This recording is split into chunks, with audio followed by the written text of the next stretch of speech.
네, 안녕하세요.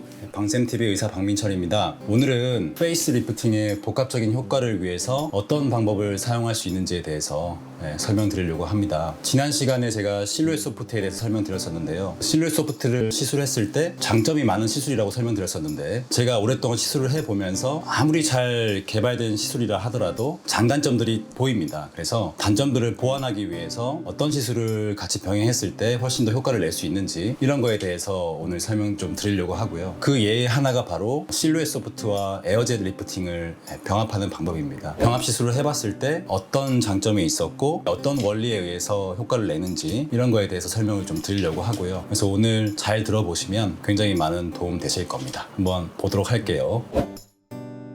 자, 지금 보시면, 그림을 보시면 이게 이제 우리 피부의 구조 단면도예요. 표피층, 진피층, 그리고 이 부분이 이제 피하 지방층, 이 부분이 근육층이에요. 지금 여기 보면 근막층이라고 하는 스마스층인데, 이 부분이 이제 실리프팅을 하든 거상 수술을 하든 우리의 타겟이 되는 부분이에요. 근막층이라고 하는 부분은 근육과 피하 지방 요 사이의 경계선에 있는 요 막을 얘기하는 건데, 피부의 조직을 지탱해주고 처짐을 막아주고 이런 역할을 하는 부분이에요. 그래서 우리가 리프팅을 할 때 요 경계선, 여기를 어떻게 당기느냐, 이게 굉장히 중요하고요. 그래서 우리 의사들이 이 부분을 어떤 시술로서 잘 당길 수 있는지 항상 연구하고 최대 효과를 내기 위해서 노력하는 겁니다. 사실 이제 리프팅이라고 한다면 여러 가지 방법이 있어요. 실리프팅, 거상수술, 각종 이제 레이저 리프팅, 이런 것들이 나와 있는데, 사실 예전부터 가장 리프팅의 효과를 많이 낼 수 있는 방법 중에 하나가 안면 거상술인데요. 안면 거상술에 대해서 잠깐 설명을 드릴게요. 자, 이게 우리 얼굴 옆면이고, 안면 거상술은 아까 위에서 말씀드렸던 대로 근막층, 스마스층 이 부분을 절개를 해가지고 당겨서 다시 꿰매는 작업을 하는 건데, 요 관자 부위, 귀 윗부분에 있는 이 부분을 절개를 하고요. 귀 앞부분까지 절개를 하고, 때에 따라서는 귀 뒤쪽을 절개하기도 하고, 이 부분을 오픈한 다음에 열고 들어가서 근막층, 스마스층을 당겨서 잘라내고 다시 이제 결합을 하는 작업이죠.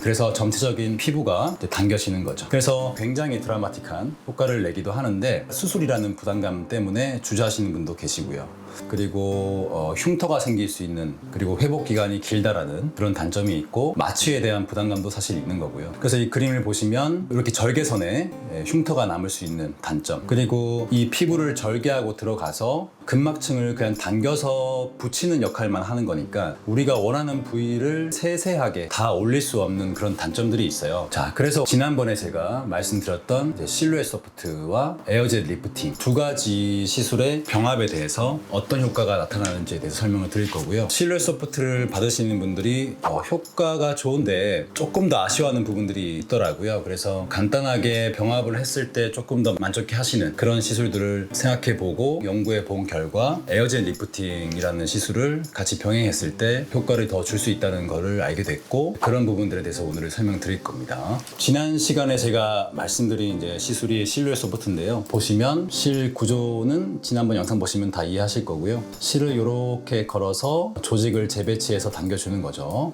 이렇게 당길 수가 있죠. 이 상태에서 한계점이 뭐가 있냐면, 얼굴 전체적으로 당기는 거에 대해서는 조금 제한적인 부분이 있어요. 그래서 조금 더 보완하는 방법으로, 자, 이 부분이 이제 에어젯 리프팅을 시술하는 부위인데요. 시술하고 나서 전체적으로 헤어라인 쪽하고 귀 밑에 있는 이 조직 자체를 이렇게 당길 수만 있다면, 실리프팅을 하고 난 뒤에 조금 더 부족한 부분을 당길 수 있는 역할을 할 수 있어요. 자, 그렇다면 에어젯 리프팅이 어떤 것인지에 대해서 설명을 좀 드리려고 하는데, 에어젯 리프팅은 헤어라인 쪽, 두피 부분, 귀 윗부분, 그리고 헤어라인 뒷부분, 귀 아래쪽, 때로는 귀 뒤쪽에 포도당이라고 하는 특수한 용액을 이제 주입을 하는 거예요.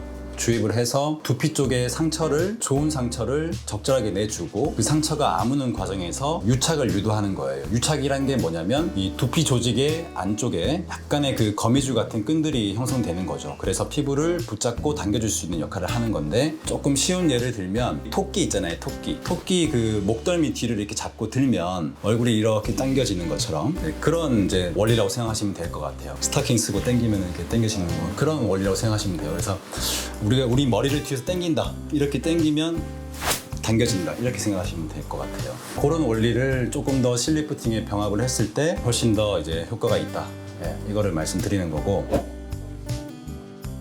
흉터는 남지 않습니다. 포도당 용액을 이제 높은 압력을 통해서 이 두피 쪽에 쏘는 건데 여기다가 이제 한 샷 한 샷 쏘는 거예요. 쏘고 난 직후에는 볼록볼록 올라와 있는데 그게 이제 하루만 지나면 다 내려가고요. 그 이후에는 흔적이 남지 않습니다. 절개보다는 리프팅 효과가 단순히 이제 1회 시술을 했을 때 당겨지는 정도만 보면 수술보다는 약할 수 있죠. 하지만 절개하지 않고 흉터가 생기지 않고 흔적이 없고 하루만 지나도 회복이 되고 그런 장점이 있기 때문에 다음날 예뻐 보여야 된다든지 뭐 이런 일이 있을 때는 수술을 못 하잖아요. 그럴 때는 그냥 잠깐 내원하셔가지고 시술 받고 가면 싹 당겨지니까 당겨지는 정도는 조금 수술보다는 약하다 하더라도 내가 모임에 참석할 때 자신감이 생기죠.